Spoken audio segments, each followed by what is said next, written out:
ब्रह्मा ने कहा, हे भगवान, महिमा में तुलसी की महिमा का सटीक वर्णन करें, जिनकी उपस्थिति मात्र से आपको बहुत खुशी मिलती है।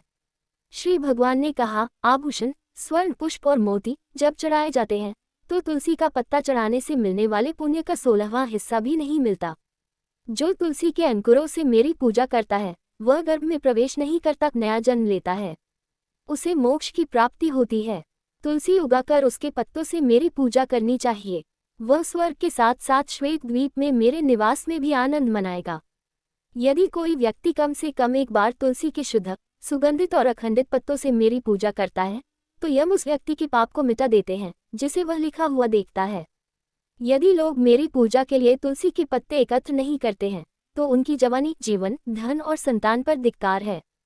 उनसे इहलोक और परलोक की खुशी देखी नहीं जाती। मार्गशीर्ष माह में तुलसी के पत्तों से पूजित मेरी मूर्ति के दर्शन करने से मनुष्य को ब्राह्मण हत्या के पाप से मुक्ति मिल जाती है। यदि कोई सदैव तुलसी सहित मुझ प्रभु राम की पूजा करता है तो उसके बड़े बड़े पाप नष्ट हो जाते हैं। छोटे मोटे पापों का तो कहना ही क्या। यदि किसी फूल को तोड़ने के बाद काफी समय बीत गया हो तो उसे फेंक देना चाहिए। यदि पानी लंबे समय से कुएं आदि से निकाला गया हो तो उसे त्याग देना चाहिए। तुलसी के पत्ते को बिल्कुल भी त्यागने की आवश्यकता नहीं है, चाहे वह बासी ही क्यों न हो। गंगा जल को बिल्कुल भी त्यागने की आवश्यकता नहीं है। जब तक पवित्र तुलसी, मेरी पसंदीदा पत्ती, उपलब्ध नहीं है, हे पुत्र, तब तक मालती और अन्य फूल गरजते हैं, अर्थात उनकी प्रभावशीलता का दावा करते हैं।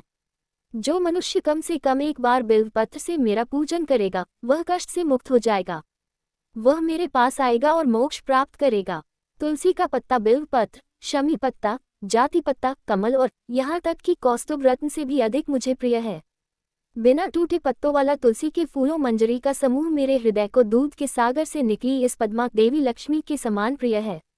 जिस प्रकार द्वादशी 12वां दिन, चाहे वह कृष्ण पक्ष का हो या शुक्ल पक्ष का, मेरा पसंदीदा है, उसी प्रकार तुलसी का पत्ता, चाहे वह काला हो या नहीं, मेरा पसंदीदा है। यदि कोई मनुष्य तुलसी का पत्ता लेकर भक्तिपूर्वक मेरी पूजा करता है तो उससे देवता, असुर और मनुष्य सहित सभी लोग पूजा करते हैं। जब तक काली तुलसी का गहरा अंकुर उपलब्ध नहीं होता तब तक कौस्तुभ जैसे असंख्य रत्न और रत्न गर्जना करते हैं, अर्थात अपनी प्रभावकारिता का बखान करते हैं। जो व्यक्ति भक्तिपूर्वक कृष्ण तुलसी से कृष्ण की पूजा करता है वह उस उज्ज्वल लोक को प्राप्त करता है जहाँ विष्णु श्री के साथ मौजूद हैं। जो लोग मेरी पूजा करने के लिए भिक्षुकों और अन्य भक्तों को तुलसी के पत्ते देते हैं वे अपरिवर्तनीय क्षेत्र मोक्ष को जाते हैं। जो व्यक्ति गहरे और सफेद रंग की तुलसी से मेरी पूजा करता है वह शरीर त्यागने के बाद शाश्वत वैष्णव लक्ष्य को प्राप्त करता है। ब्रह्मा ने कहा, हे केशव, मुझे धूप चढ़ाने की महिमा तथा दीप चढ़ाने से होने वाले लाभ के बारे में सच सच बताओ। श्री भगवान ने कहा, हे पुत्र, सुन, मैं तुझे धूप का लाभ और दीपक का फल बताऊंगा। यह मेरे लिए अत्यंत आनंददायक है। मार्गशीर्ष माह में मुझे कपूर और सुगंधित दिव्य चंदन से धूप देने से भक्त अपने परिवार की 100 पीढ़ियों का उद्धार करेगा। जो वैष्णव काले घृत की लकड़ी से उत्पन्न धूप से मेरे मंदिर को धूनी देता है वह नरक के समुद्र से मुक्त हो जाता है। यदि कोई व्यक्ति मुझे घी और मिश्री के साथ सुगंधित गोंद की धूप देता है तो मैं उसे वह सब कुछ देता हूँ जो वह चाहता है। गोंद राल की धूनी देने से सभी विपत्तियां दूर हो जाती हैं। काले घृत की लकड़ी विभिन्न प्रकार की अभिलाषाएं प्रदान करती है। धूप शरीर और निवास को पवित्र करती है। साल वृक्ष के रसयुक्त द्रव्य की धूप से यक्ष और राक्षस नष्ट हो जाते हैं। धूप में 10 इकाइयां या सामग्रियां होती हैं। वे हैं जाति फूल, इलायची, गोंदराल, हरित की कूट, एक प्रकार का चंदन, साला वृक्ष का स्राव, गुड़, सैला और अचदा के साथ नखा।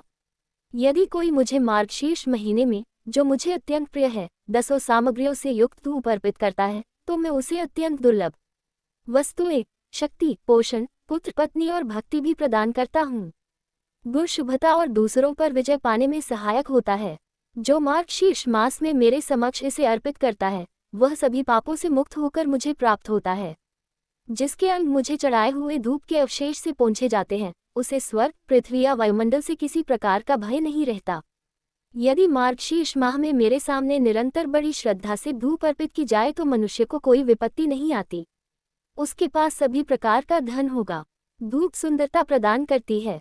धूप अत्यधिक पवित्र करने वाली होती है। वृक्ष का स्राव दिव्य होता है। यह अत्यंत शुद्ध एवं पवित्र करने वाला है।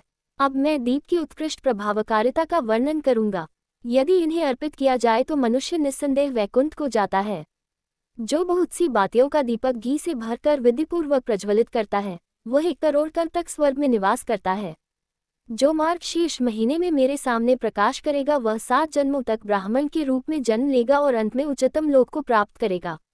हे श्रेष्ठ ब्राह्मण, जो श्रद्धापूर्वक मेरे सामने कपूर जलाएगा वह मुझ अनंत में प्रवेश करेगा। यदि नीराजन किया जाता है तो हे पुत्र, सब कुछ पूर्ण रूप से पूरा हो जाता है, भले ही मेरे लिए की गई पूजा मंत्रों और निर्धारित अनुष्ठानों से रहित हो। जो मार्गशीर्ष माह में कपूर का दीपक जलाता है उसे अश्वयज्ञ का फल प्राप्त होता है। जो मेरे सामने या ब्राह्मणों के सामने और चौराहे पर दीपक जलाता है वह अत्यधिक बुद्धिमान, पूर्ण ज्ञान से परिपूर्ण और तीव्र दृष्टि वाला होता है।